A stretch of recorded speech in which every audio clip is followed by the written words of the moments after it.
Over the final flight goes Brighterdaysahead. This couldn't be any more impressive. It is Brighterdaysahead upholding the Morgiana form in the Grade 1 Neville Hotel's hurdle. One horse finish, it's the mare! Brown who landed second out of Gericault, leaving behind Lot of Joy, but it's Jade De Grugy out a good 4 lengths clear from Mousy Brown and Gericault, and upwards the last 50 yards. It is Jade De Grugy making a winning return to action in the Crevega Mares. Hurdles Island Novice Hurdle. It's Kopek Des Bordes well clear at the final flight and winged it. Is second Conny K, and then Good and Clever K Doty. They're well stretched out inside the final furlong. We're looking at a good one here. It is Kopek Des Bordes. Extending his unbeaten run to 3 wins in the Hurdles Island Novice Hurdle. Another Grade 1 for Paul Dannon. Botson back with Botson Racing, and I can't believe it's Cheltenham all over again. I have been looking forward to this for so long. The greatest 4 days of racing there is in a long while, and we're back here, making a sort of a revival back to the channel here. It's good to be back. It's good to finally have some time where we can watch probably some of the greatest races we'll probably ever see in a long time. Looking forward to the Champion Hurdle, looking forward to the Gold Cup for 3 in a row for GDC, really looking forward to the Brown Advisory, looking forward to the Champion Chase. But today is Tuesday, and today is, in my opinion, my favourite day of the 4. I don't know why, I've always loved the Supreme, always had a nice soft spot, I guess, for the Arkle, and you've got the Champion Chase, sorry, the Champion Hurdle, I should say. Champion Hurdle, and you've got the Mares Hurdle, so really good, pieces of races here to really get stuck into, and yeah, I'm just looking forward to it. Hopefully it'll be a good day for us results wise. I've got definitely a few big positions within the Supreme, within the Champion Hurdle, and we can probably get into those, I guess, in a little bit. But yeah, I think it's going to be a great day of racing. Finally, the weather's good. No heavy bog like it was the last couple of years, so it's nice to see a bit of change in the English weather. And I think we should get straight into this. So, in the first, obviously, is the Supreme, the Michael O'Sullivan Supreme. It's very sad to see what happened with Michael O'Sullivan, and it's, I guess, the one thing that we don't really speak about too much about racing, and it's a massive loss for the racing, and it's a very nice thing what Sky have done to tribute this and sponsor this and tribute this to Michael O'Sullivan. So I'm sure the crowd will be absolutely behind William Money for sure, trying to get that home in the same colours as what he once did with Marine Nationale. Sincere loss to racing, and hopefully the family and all his dear friends can sort of enjoy this day, I guess, as I'm sure he would want that. Kopek Des Bordes, onto the racing I should say. Kopek Des Bordes is your even money favourite, your jolly. I think this horse will win. I've had a significant sort of position on this horse for a while now. More wanting him to go to the Turners, even though he has such a massive engine. I just don't see this horse getting beat. 2 wins, 2 races, unbeaten. His debut, he couldn't jump a fence. Yeah, he absolutely cantered home, beating Kawabunga, who's then gone out and won next time out, sort of boosting that sort of collateral form, even though he's out for the rest of the season. Really impressive run last time out, really eye-catching. He jumped really well, he improved his jumping, and he's won an absolute canter. He's won by 15 lengths or whatever it was in the end. I just think this horse, even though he's incredibly short, I don't think he will lose. He's having a hood for the first time. Now, I don't see this as being a negative, as a lot of people are. The stats make it seem like it's a horrific stat.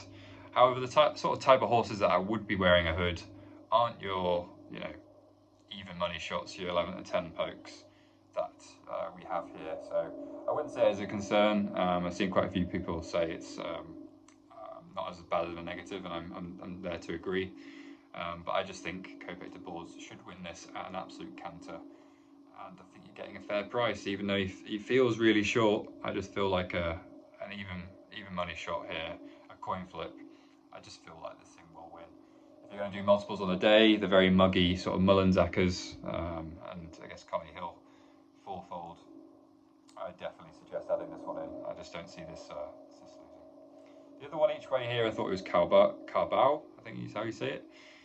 Really lightly raced, unexposed sort of horse. Switched to the minimum trip last time out. Won at an absolute canter as well. He could be one that could outrun his price. Currently about 33s. You're getting 3 places, about 10 to 1, 12 to 1 for a place when you're doing it each way. Out of a very subpar dam, but is a half sister to I think Sir de Champs, who ended up being a half decent sort of horse. So there could be some sort of correlated chances of pedigree running to a decent bit of form here. So maybe 33s is worth a little squeeze. Let's move on to the Arkle, and this year has been very disappointing to see only 5 runners in this year's renewal. Your sort of odds-on favourite is Majborough. Currently recording this, he is best price 4 to 9 now. That's seen quite a lot of money. Load of Sud around about 5s, Django Bay 8s, and the rest 12s bar. Not going to go into this too much. I think Majborough should win fairly comfortably. Again, if you're going to do any sort of muggy Ackers, I think Majborough is sort of the obvious one. I just don't see how this really gets beat. Serious performance last time out of the DRF. I guess the only angle I've sort of found is the sort of the DRF sort of replica form. I think Touch Me Not reverse forecast with Majborough is one I would probably playing on the day, and I've seen quite a few winner without markets. I'd definitely take Touch Me Not winner without Majborough around about 7s, 13 to 2. I've seen even 15 to 2. So I thought that was for me seemed massive, especially with the form last time out. Front runner, so probably could sort of outlast up the hill against the other 3 he has to beat. So yeah, nothing really much to talk about this race. It's very subpar, and it's just disappointing that Sergino isn't running here, because we would have an absolute crack of a race, I think. Moving to the Ultima, the 3-mile handicap chase. There's a lot you could make a case for here. I'll keep mine very short, as I don't want to go too much into detail here. I think you could make a case for at least 7 or 8 of them, so this should suggest really a very weak sort of bet if you're going to place a lot. If you're going to place a bet on this race, you can make a case for Broadway Boy, you can make a case for Katate Dory, you can make a case for Changing Man, the Krabilly, Mayatown, any of these really. I ended up sort of whittling it down to 3. I thought the Changing Man and Victorrino, they sort of got a collateral form. But the Changing Man is going to be very hard to sort of not place in the top 6. I thought he was a cracking each way bet here. Bolted up in the Reynolds-Town last time out, and if he has anywhere sort of that near piece of form, then I find him very difficult to not see within the top 6. Only got raised £2 after that run last time out, and the Tizard yard has been in very good form this season. Speaking of Victorrino, he's around about a 28 poke, best price at William Hill, 6 places, general about 25s. Beat Changing Man in the penultimate race. I thought that was quite interesting, that the fact he was about 3 times the price, even though they have very close form, even though I guess Changing Man did bolt up last time out. I thought just one of the prices seemed a bit very, very fair, I should say. I'm trying to get my words out. Seemed very fair at 28 to 1, and I thought he could definitely outrun those odds if the Changing Man and Victorrino had sort of that collateral pieces of form, I guess. Happygolucky was the final one I ended up on. It seems like a very sort of stab in the dark one, this one. Best price 28s with paddies and 365 at 6 places. Again, I just feel like last time out was a sort of prep run. There's no way that was going to be a run to try and win a race at. And if he's anywhere near back to, I guess he's been targeted for this race quite a few times, and he's gone off fab for this, I think maybe 2-3 years ago. But if this is sort of the plan from a while back, then you'd expect him to outrun his odds again.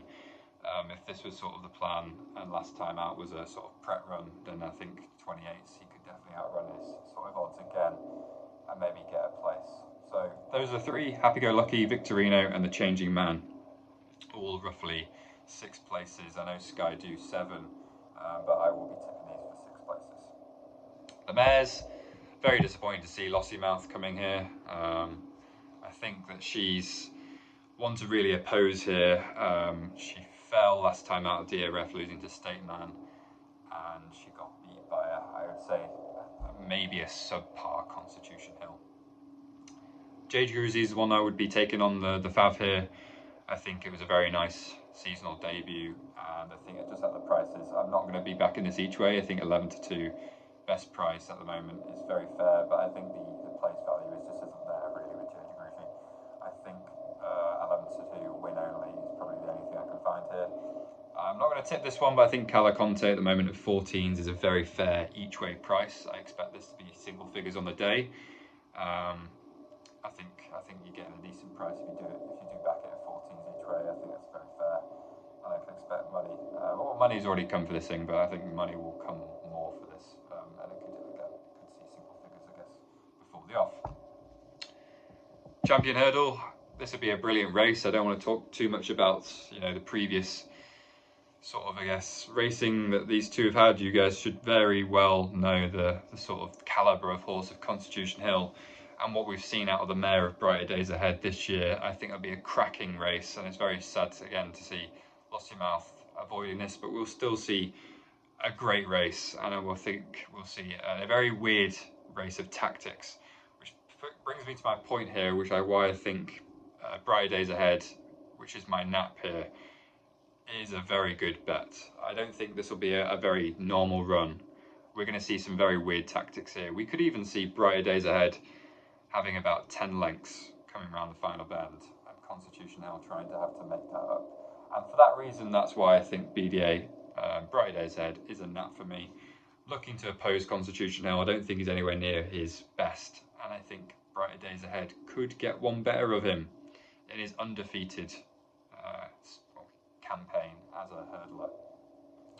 Moving on to the penultimate race, which is the Boodles, Fred Winter. There's been a lot of money for Stencil. There's been a lot of money for Beyond Your Dreams. Looks like JP has the front 3 in the market. The one I ended up on sort of anti-pose positions was Total Look, even though getting a £7 rise.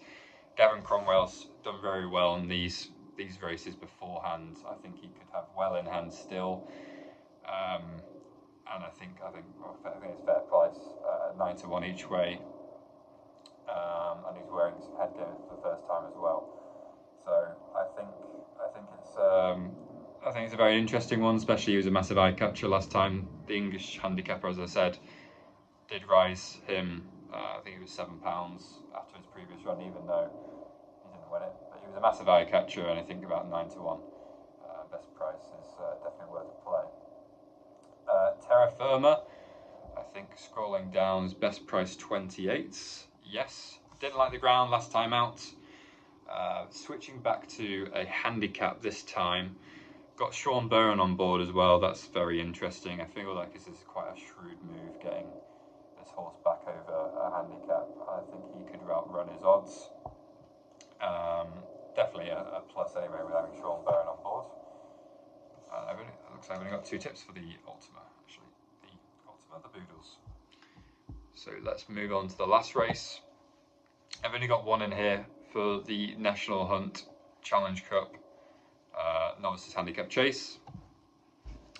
This is obviously the new rules, and I guess new way of running this race now. It's now it's now a handicap chase instead of being off level weights. That's why we've got quite a few in here that shouldn't really be fav. If this was a stakes race, I thought Gericault Roque, I think that's how you say his name, was sort of interesting again. I kind of like these long layoffs, prep runs, and then running at Cheltenham. He's got great sort of Cheltenham form. He hasn't run over since 2 years before running at, I think, Windsor last time out. He's got plenty of stamina. Again, if he's anywhere near his sort of form a couple of years back, then I feel like this one would be very there and thereabouts coming round the bends. Plenty of stamina, as I said, and if that run was a sort of a prep run and he's anywhere near sort of his previous sort of form, then this one could definitely outrun his odds and could go well. And we'll wrap it up there. Hopefully you guys do well today. I expect the bookmakers to get slightly worried when Kopek fires through in the first. It's going to be a cracking champion hurdle. I'm very looking forward to that. Very looking forward to the Gericault as well. I think we'll see a very telling performance from Majborough, and we could even see a champion chase. Potential winner next year if he goes and wins by half the track. And yeah, I'm very looking forward to the Mares Hurdle and seeing Lossiemouth get beat. So good luck with your bets today. These are just tips, obviously, you don't have to follow them, but these are just my opinions. And I will see you guys tomorrow, hopefully, with a happy face and a smile, because we've made money this Tuesday, I should say. Good luck, guys, and I'll see you soon.